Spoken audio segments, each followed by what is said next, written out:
মার্জিত হয়। কীর্তন শুনলাম, কীর্তন গাইলাম, আর আনন্দ করলাম, নৃত্য উপভোগ করলাম। ঘরের লীলা নিতাই গৌর হরি বল। কৃষ্ণের যতগুলো লীলা সর্বোত্তম নরলীলা, নরবপু তাহারও সমান। ভগবান লীলা করলেন, হে জগৎবাসী আমার লীলাকে অনুসরণ করো, তোমাদের মানব জীবনের গন্তব্যস্থান পেয়ে যাবে।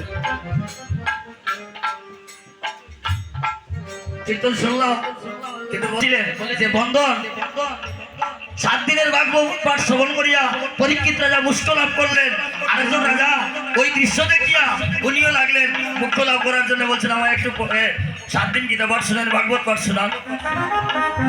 পাশের বাড়ির আমার মতো বাড়িতে গেলেন, গিয়ে বিষণ্ণ মদনে 7টা দিন আরো ব্যর্থ হইল, রুজি রোজগার নাই, আমার তো মুক্তি লাভ হইল না। আর সে বলছে, রাজা বলছে আপনাকে যে আমি দেবো অর্ধেক সম্পত্তি দিয়ে দেবো, কিন্তু আমার মুক্তি লাভ তো হইল না। রাজা পরীক্ষিতের তো মুক্তি হলো, আমার কেন হলো না? বাড়িতে গিয়ে যখন মেয়ের কাছে গল্প করছেন, মারে 7টা দিন আমি বিনষ্ট করলাম, কিন্তু রাজার মনের বিষাদ দূর করতে পারলাম না, আরো সংশয়ের উদয় হলো। মেয়ে বলছে বাবা নিষ্কপটে বলতে পারি, রাজাকে গিয়ে বলুন আমি ওনার সংশয় দূর করতে পারবো। রাজবাড়িতে গিয়ে বলছে আমার হাতে পায়ে বন্ধন করুন রাজা মহাশয়। কথাটা শিখলাম আমার কাছ থেকে, একদিন সঙ্গ করেছিলাম বলে। 2টা পথ আছে, একটা হলো গ্রন্থ অধ্যয়নে আর আরেকটা হলো সাধু সঙ্গের মাধ্যমে। নিতাই গৌর হরি বল। সাধু সঙ্গ করলে কি হয় বলে মুক্তি হয়। আস্তে রাখবে যেন। বাড়িতে অষ্টপ্রহর কীর্তন চলে 40 বছর। বাড়িতে তো ময়না পাখি পুষছে, নাম শুনতে শুনতে হরিনাম জপ করে। বাড়িতে কীর্তনের যখন কীর্তন শুরু হবে, ওই পাখি ডাকিয়ে বলে বন্ধ করো। এতদিন কীর্তন শুনলো, কীর্তন গাইলো, হরিবল বলছে, কৃষ্ণ নাম বলছে, আজকে বলছে বন্ধ করো। কেন? তুমি হরিনাম করো, তুমি বন্ধ করো বলছো কেন? বলে হরিনাম করলে কি হয়? বলে মুক্তি হয়। বলে যদি হরিনাম করলে যদি মুক্তি হয়, তাহলে আমি কাঁসায় বন্দি কেন? কোন জায়গায় কথাটা বলছে জানেন? যখন কীর্তন শুরু হবে, আপনাদের মতো ভক্ত বৈষ্ণবগণ সারিবদ্ধভাবে বসে আছেন, হরিধ্বনি করবেন, ওই সময় বলছে বন্ধ করো। কেন? বলে মুক্তি যদি হয় আপনারা বলুন, আমি কাঁথায় বন্দি কেন?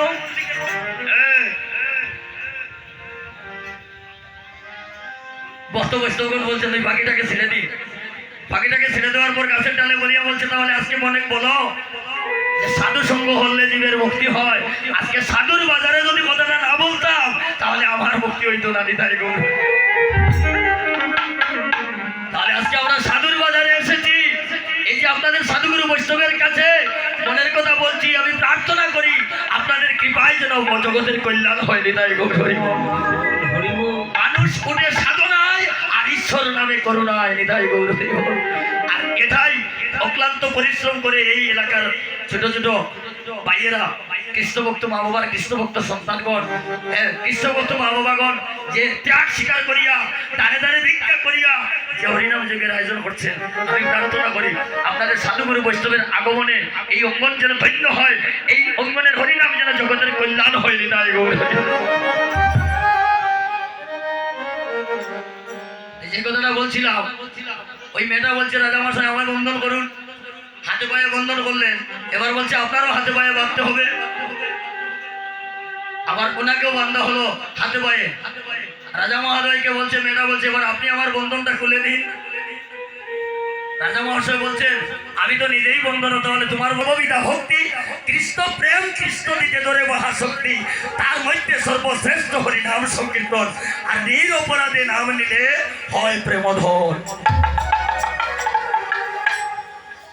আমরা সকলে ঘৃণা লজ্জা কৈতব ছাড়ি আর চাঁদ বদনে বলবো একবার প্রেমানন্দে হরি।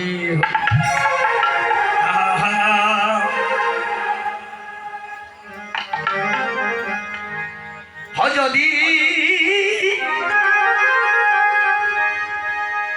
যদি গৌরী হইত কেমন কেমনে ধরি খাওয়ারি দয়াল বাবু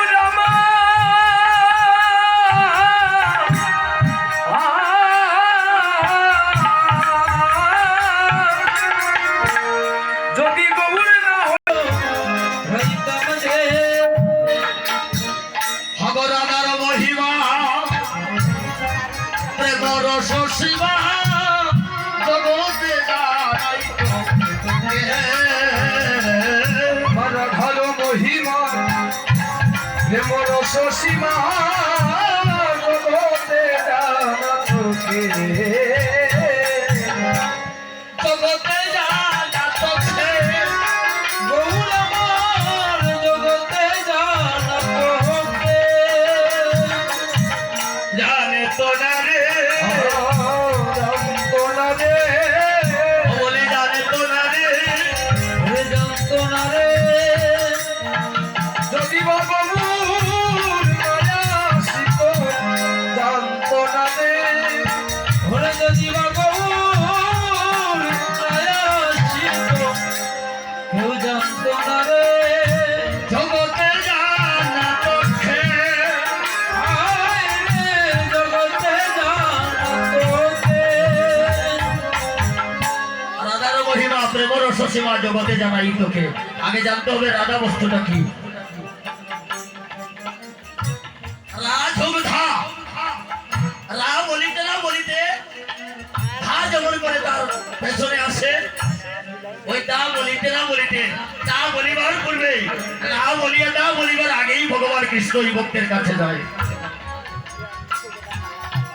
ওই নামটা শোনার জন্য রাধা নামের এত মহিমা রাধা নামের যে মহিমা মদন মোহন জানে আর এক পুষ্পে আছেন ঠাকুর কৃষ্ণ আরেক পুষ্পে রাধা হ্যাঁ।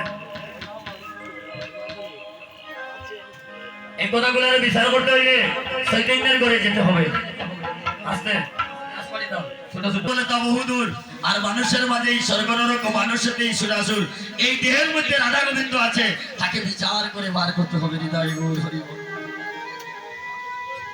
বিচারক দৈন্য আমরা মহাপ্রভুর সাক্ষাৎ লীলা দর্শন করিয়া সাক্ষাৎ পার্শ্বদ বাসুদেব ঘোষ রচনা করলেন সাক্ষাৎ মহাপ্রভু লীলা দর্শন করিয়া নিকুঞ্জ মিলনের পরে রাধা গোবিন্দ দাপর লীলা সমাপন করি অনাদিরাদি গোবিন্দ আমার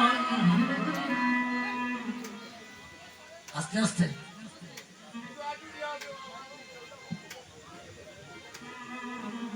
যে যুগঙ্ক শিখাইলেন আমাদেরকে এত কীর্তন শুনছি এত কীর্তন করছি যে যুগঙ্কের কথা প্রত্যেকদিন গান করি যে যুগের